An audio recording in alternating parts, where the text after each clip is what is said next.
the first card that's like right there. The X one that counters X spells. Or whatever you play. Chalice of the Void? Yes, thank you. Chalice of the Void. Unban uncards. Those aren't technically banned. Yeah, there's a difference between being not legal in the format and being banned. Yeah.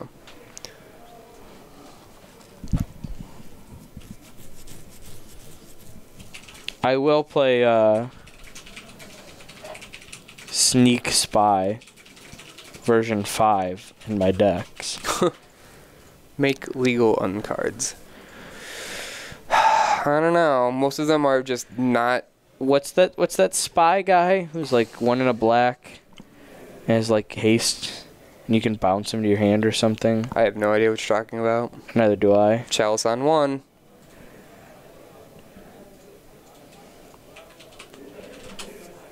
Storm's in for it.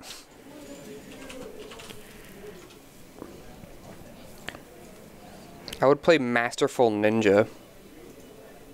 Yeah. I have like a foil of him somewhere. Or sorry, or no, is it Masterful? Yeah, Masterful Ninja. Troll Ninja, 3 mana, 1/1, haste. Reveal it from your hand. Master Ninja is on the battlefield and in your hand until the end of turn. That card's so weird to me because why would you ever cast it? You don't. And then, well, yeah, you just don't. Yeah, so it just shouldn't have a mana cost. But it has to. But it doesn't. Garbage Elemental would actually be fun. Infinity Elemental. As soon as you give that thing Trample or Lifelink, it's over. Yeah.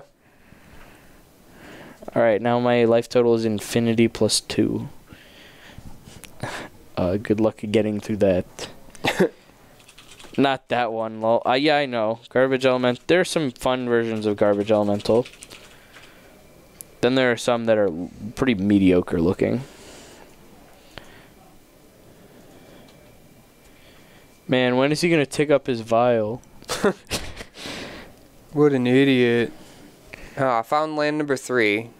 Hey, that means Gideon of the Trial's coming down. Yeah, Gideon, my boy. Emblem. Nope, tick up. What? Getting him out of bolt range. Oh, sure.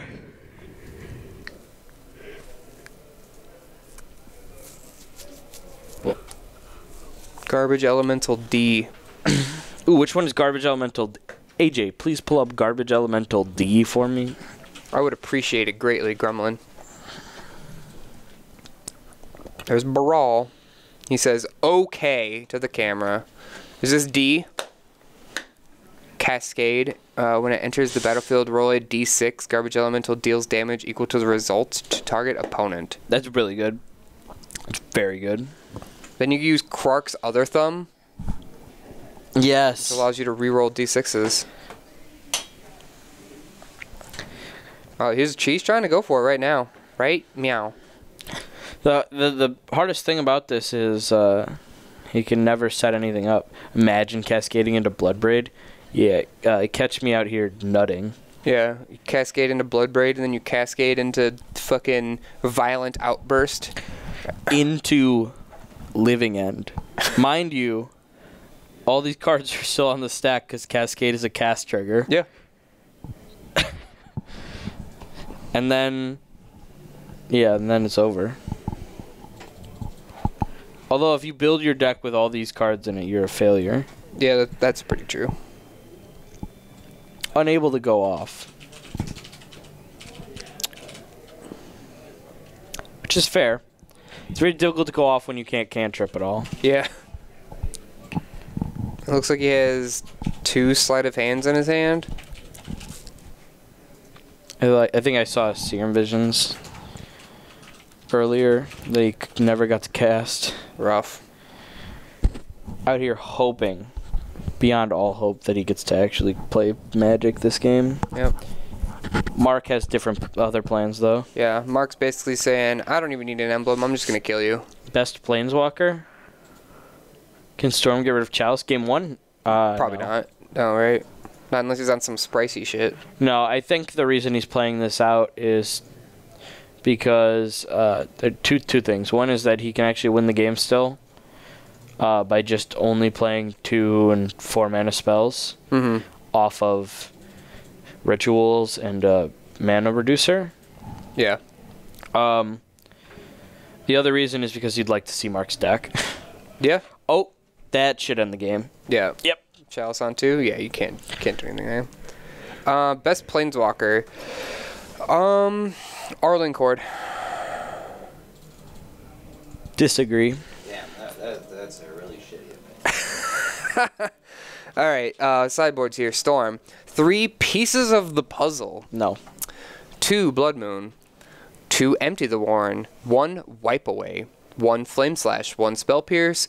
2 Lightning Bolt. 2 Abrade. 1 Echoing Truth. It's got a lot of anti-hate cards. I see, Abrade. yeah, Abrade, Echoing Truth, Wipe Away. Wipe Away. I don't think anything else. Spell Pierce, perhaps. Yeah, I could see Spell Pierce. That's pretty much it. I mean, I guess... What do you even do with Pieces of the Puzzle? Why is that, like, a sideboard card? You play that against, like, Jund decks that are, like, forcing you to go down on cards because it grabs 2 cards. Things? Yeah, that makes sense. Alright. Over on Marc's side, we have 1 Anger of the Gods, 2 Stony Silence, 2 Leyline of Sanctity, 2 Torpor Orb, 3 Crumble to Dust, 3 Rest in Pieces, 1 Core Firewalker, and 1 Defense Grid. Leylines? Obviously. Weird that he's only playing 2. Yeah, it's very, very odd to see Leylines in a number other than 4. Yeah.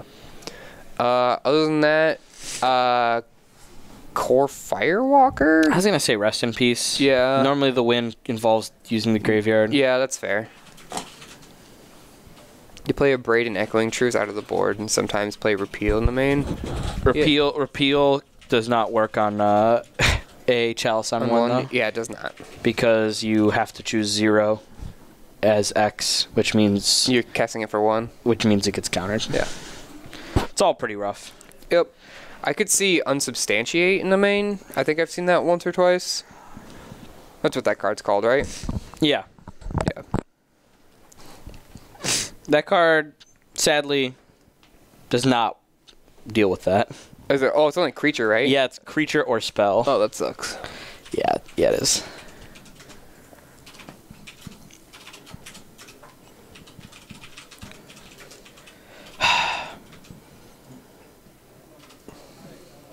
Yeah, I wish Repeal was X or less. That's the way they would have templated it now. But yeah. There was a time when templating was not definitive. Yeah, it wasn't standardized, and it was not always intended to favor the person playing the card. Yeah. Although interactions like that weren't really like a thing. No, but it is nice to just build yourself room to make a mistake in the future. Yeah, I guess. Like if if at that point they didn't have anything that cared about the converted mana cost of cards, that's something hard to predict. You know what I mean? I mean, they had things that cared about the converted mana cost of creatures already. They had printed like Smother years earlier, like a kill spell that cares about the CMC of creatures. Sure. So like, it's not crazy hard to think that they would go to CMC of spells. Yeah. Especially considering in that set or the next set, they printed Spell Snare. Yeah. All right, that's fair. I don't know. That just seems like a fine. Like, as long as you don't have a standardized template that goes against it, the way it's worded seems perfect. Yeah. Where you like pay X and that's what you're bouncing. Yeah. It makes sense. It's just now templating is a lot more forgiving. Yeah. Which is good. Yep. Of course, it leads to some interesting scenarios where, like, sometimes forgiving templating actually, like, ends up leading to less possible interactions. Like, some cards, like Mana War effects. Mm-hmm. You know, you take a look at Mana War. 3 mana, 2/2, enters the battlefield, return target creature to its owner's hand. There's no May. There's no... An opponent controls. If you play Manowar on empty board, you just paid 3 to increase your storm count by 1. Yep. This card did nothing. But you can bounce your own creatures and get value that way. You can... There's a lot of room for this card. Take a look at a more recent card. Exclusion Mage, I believe. Mm-hmm. I believe that one says an opponent controls and it's a May. Like, that's like steps up. Yeah. But at the same time, that means you can never get value by bouncing your own guys. Right. It's just a different way to get the same effect across. Mm-hmm. Ooh, starting with Temple of Triumph. Yes, I love it. Exclusion is mandatory. Oh, but it is opponent creatures. I know. At least. To be fair, that sometimes comes up, particularly when Emrakul was in Standard. I had a deck that was literally made to bone Emrakul because that was like everywhere.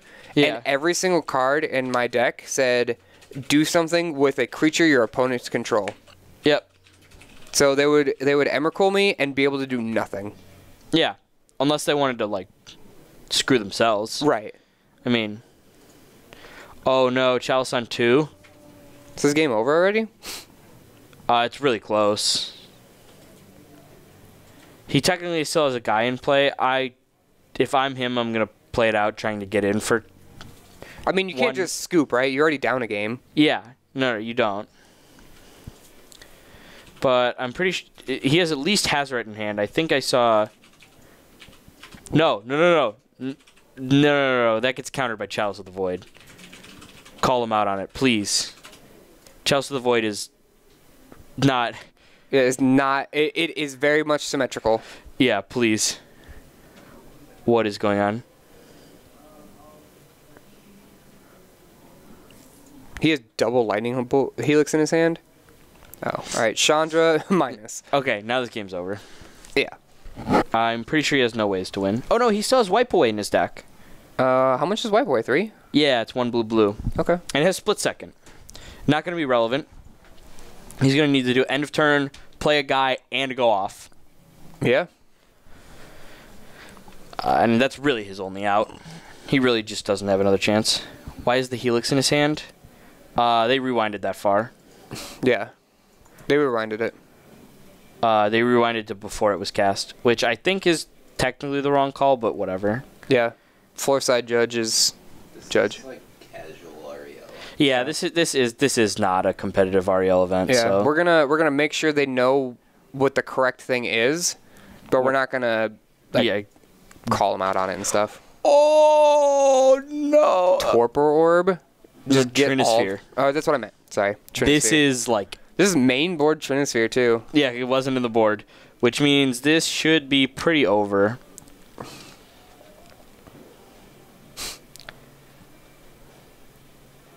What is this deck? It is Red-White Prison. Yeah, this is a deck that I actually thought about playing at one point, and I just like brewed it up because I saw Legacy Red-White Prison or Mono Red Prison. Yeah, and was like, this seems pretty fun. I could play this in Modern, right? No, but yes. But yeah, you can. This is like Lantern. That's basically what a prison deck is. A prison deck is just trying to lock your opponent out of doing anything. Yeah. You never have to interact if they're not doing anything to interact with.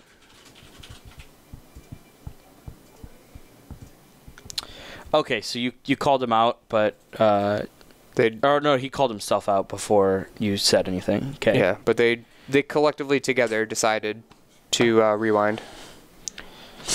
All right. Yeah, now he's casting it into it intentionally because he needs to get cards out of his hand to 1. Yeah. Yeah. I don't see why he didn't just activate Hazoret's ability.